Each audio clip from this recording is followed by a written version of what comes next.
What you're looking at here is at the very center of the maka'ala. It's our compass rose. Now, when people think about a compass, they think about the regular cardinal points and directions, right? North, south, east, west. And we do actually have a compass embedded. I don't think you see a photo of it there in that slide. But there's a compass embedded into the floor right next to this compass rose. And north points in a random direction, right? It's like, okay, well, clearly we're not talking about north, south, east, west. Why is that? Because the Hawaiians didn't use cardinal points, right? They looked at where the land was. They looked at where the ocean was. They looked at where things were in orientation, you know, right? So you might hear Malka Makai. Malka means towards the inner part of the land or towards the mountains. You might hear the word Makai, which means towards the sea. So what you actually see here is you see an everbird, which is what you see at the center there, surrounded by the taro leaves, right? The taro is the color that you saw when you entered at the resort. That everbird, now why everbirds are important, they're frigate birds, right? Frigate birds every day go out to sea 50 miles, and at the end of the day, they return back to land. So Hawaiians who are on canoes traveling between the islands or coming from Tahiti, 2,500 miles away, look for the everbirds, and when they see an everbird, they follow it back to the island and they know that they're home, right? So that's to tell you, gee, there's directions there. Now, what you can kind of pick up is just about the everbird, straight ahead you might see like there's an arrow at the top of that photo, left-hand top corner of that, that's made out of coral, right? So why am I pointing, why is that thing made out of coral and why is it pointing in that direction? Because it's pointing towards the ocean, right, Makai. What's cut off on the bottom photo there is just underneath it, there's another arrow that's pointing towards the mountain. It's made out of wood, and that wood comes from a tree that had fallen from the mountains behind us. And then on either side, right and left of the everbird, there are two different arrows that point right and left. They're made out of lava. One's very rough to represent the masculine side of the resort. No, rough. Yeah. On the left side, smooth to represent the feminine orientation. So very deep, right? But the point is to say, this is how you find your way at this resort. This is about Hawaiians. This is how you find your way around this place. Now, okay, let's get to the magic. Obviously, you see that there's the pixie dust in this image, right? So you see these water drops, and every once in a while, you'll actually see these water drops illuminate and sparkle on this floor, and it brings this entire thing to life. And it actually ends up bringing a constellation of the everbird, because the everbird was so important to the Hawaiians for navigation, they actually made it a constellation for wayfinding at sea as well, right? So really deep, but magic is there. And Disney does show up in different ways and shapes and forms and places. We have a Mickey Kappa pattern, like I talked about the Kappa, right? We have Disney music that actually was translated into the Hawaiian language. So if you go to Auntie's Beach House, you might actually hear Zippity Doo Dah, When You Wish Upon a Star, in Hawaiian itself. So you can actually, if you Google it, you can actually look up When You Wish Upon a Star in Hawaiian, you can hear it. It's a beautiful rendition. And all of our guests know our songs really well. It's a Small World is also another one that we translated. So it's a way to learn the Hawaiian language too. And that's the way that that's how we integrated Disney and the Hawaiian culture, right? Family, magic, and storytelling. I think you can be Disney and you can be Hawaiian at the same time, and that's what Aulani is. So handing this over to Joe. Oh, sorry. You know what? Last thing.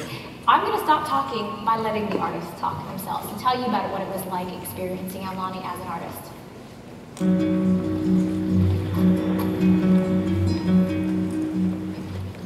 One of the things I thought was really great about Aulani was the way they were going to honor the story of Hawaii. You know, this is so different from any other resort that's been brought to Hawaii because of that.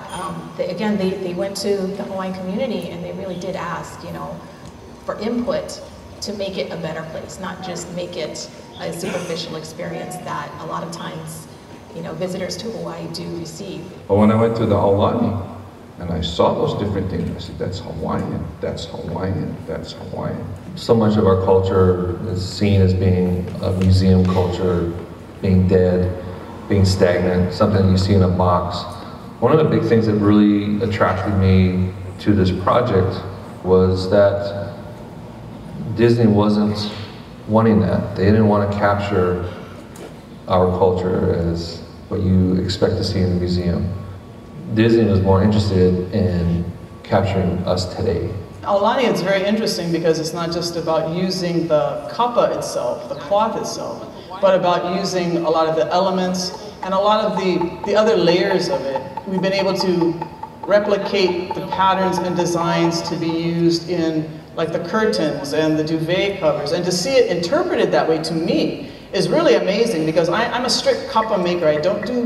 I'm not about the graphics and the reproductions, I'm about creating the kappa.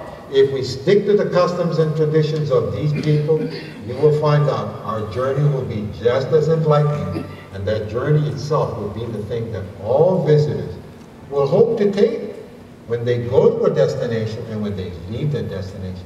Why did we choose this place? Wahipana, that sacred place. You create that sacred place. Those people with you will help you see that sacred place. What we do is to fill the glamour of that sacred place. That's what I think art is, to make you rejoice in all of the things that we know to be good and we know to be true. Hawaii is home. Hawaii is the past, it's the present, it's the sea, it's the land, it's the dirt, it's the rocks, it's the air that we have, it's the mana that's in all of these places, it's how we are with each other, whether it's family or if it's extended family. And then bigger than that is the people that come to our islands to see, to visit, to rest, to rejuvenate, to play. Really a beautiful extension of the resort. And it touches on a few experiences that, that we're rolling out as we finish the completion of the resort, which has really been another 2 years of work for Jeanette, myself, and others.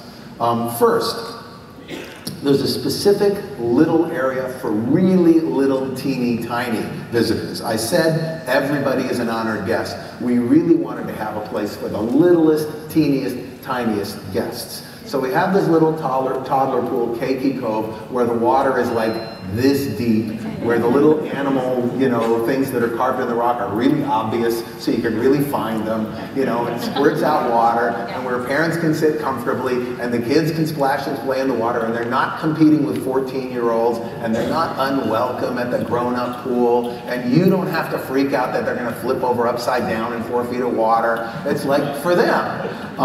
It's very sweet, it's very beautiful. It's got this big octopus squirting water out of the bottom of the pool and the little carvings, and it's for them. And I think that's just a beautiful little thing. And then we knew, because what we've already built is so cool, that if we're going to build anything else, it better be pretty cool. So we built this gigantic coral grotto. And in this coral grotto, there are a Kamaka grotto. Kamaka, you know, just try to use the name once we got it. Waterfalls and kind of these beautiful coral, translucent coral that's framed against the sun, all these views out at the sunset, and then fields of stars above and below inside the water. There's music coming up through the water, and this lavish, beautiful environment that's sort of overhung by this beautiful coral thing. Big infinity. Everybody seems to love the infinity edge little spas, and you can only fit so many people in those spas before it just kind of looks like soup. So we created this great big long, you know, like 75 foot of infinity edge, so people just hang out there and zone out and watch the sun go down over the Pacific Ocean. Pretty cool. And then we added another shop, the Halimanu, that means House of Birds, and beautiful little carved birds, all Hawaiian birds, which are some pretty interesting and exotic birds.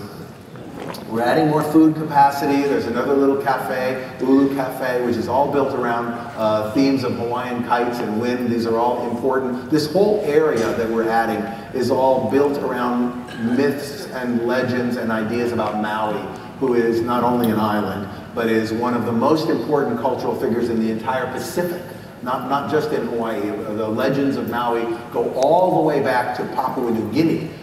Throughout the entire Pacific. It's a really rich and deep source of legends looking at time. I've said this a few times, but I'll say it like this because I just think it's really interesting. We follow this little path, you know, let's make a place that really is the way Hawaiians see Hawaii. Let's do Hawaii the way Hawaiians see Hawaii. And then when people come to Hawaii, to our resort, they'll actually be in Hawaii, not some fake, made-up Hawaii, like the real Hawaii that Hawaiians think is Hawaii. Now, it's the United States of America. You cannot hire people on the basis of race, color, creed.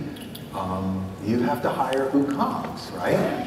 But if you build the most Hawaiian resort that has ever been built in the history of the Hawaiian Islands, you can't stop people from applying for jobs. Go guess who shows up to apply for jobs, to work at Aulani, but just a whole bunch of Hawaiians.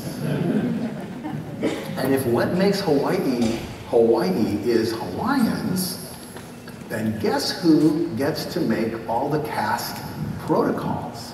Hawaiians.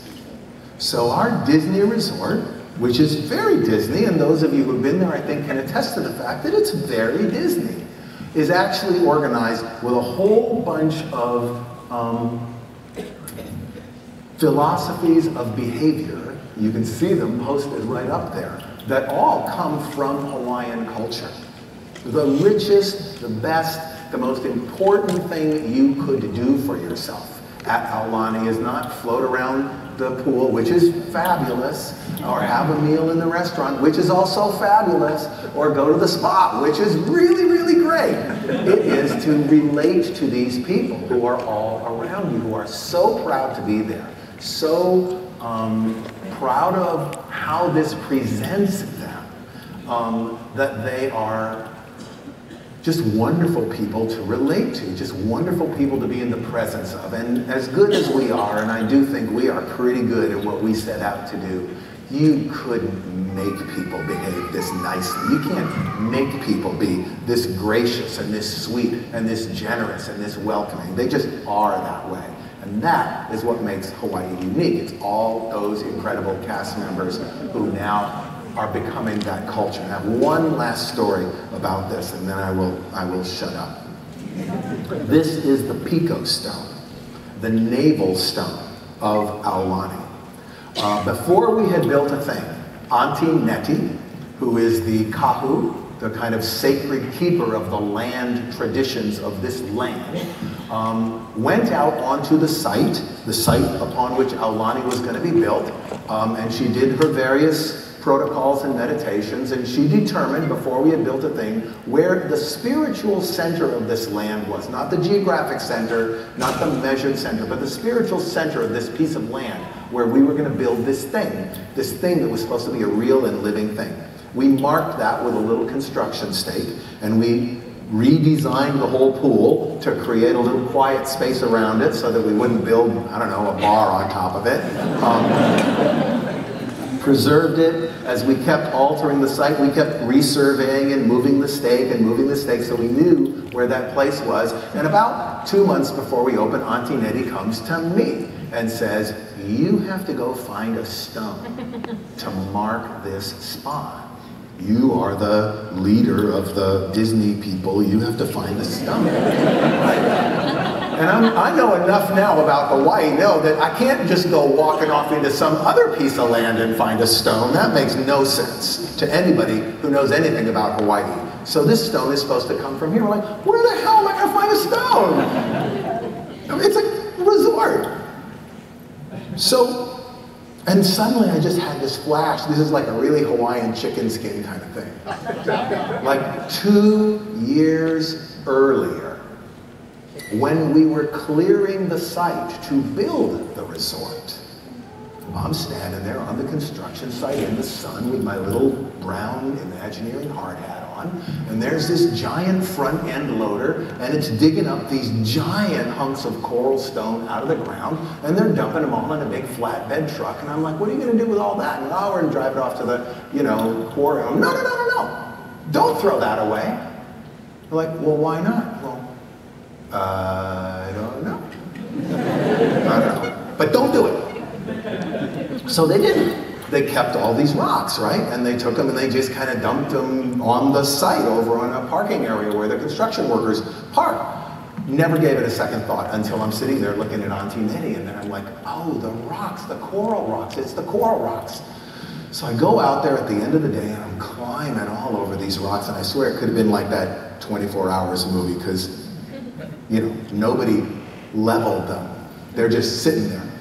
So Climbing all the rocks, I look at every one of those rocks, nothing. I'm on my way back to the car and there's a rock sitting there on the ground. I'm like, I think that's the rock. That's the rock. Get Auntie Nettie, she comes out, she looks at the rock. Yes, this is a very good rock. It has a kind of spiritual quality to it. I loved it because it had little fossils in it, had lava, had coral. I thought it was fabulous. The Hawaiian guys come out, they wrap up the rock, they carry it, they put it in the ground. They do a big consecration ceremony. Now this is where I think this turns really interesting, real, and then I'm gonna shut up. So again, you know, we do a thing. Disney, we do this anyway. We have Workers' Day. When the resort is almost open, or a ride in a park, or whatever we worked in, we invite the workers back, the guys who built it, with their families to spend a day in the thing they worked on. That makes sense. Very Disney thing to do. Apparently, nobody had ever done this before in the history of the island. So we have our Workers' Day, and in come 5,000 workers, and guess who forms the working class of Hawaii? Hawaiians. So in comes this guy who's a friend of a friend, and he's a kahu from some other part of the island, and he's got the big hair and the tattoos and all this stuff, and he's holding that thing. That is a ho'okupu. That is a sacred offering bundle. He does not know a thing about what we've done, not a thing about the resort, not that we have a Pico Stone, nothing. All he knows is all the Hawaiians say, you guys did a good job on this thing, so you must have a place for this. And we go, why, yes we do. We have our Pico Stone. So down they go like 200 Hawaiians to this Pico Stone, and the chanting and the singing, and they put the thing down. I think this is fantastic. Right in the middle of Aulani, which is a big Disney enterprise, which is a 15-story beachfront hotel in Hawaii, is a completely unownable piece of Hawaiian culture, which will forever be more real than anything we could ever do. And that, to me, is what makes Aulani so great. The fact that it outdoes us ourselves in trying to do the thing that it tries to do, which is to make a Hawaii that you could go to that's real. And that's all I have to say.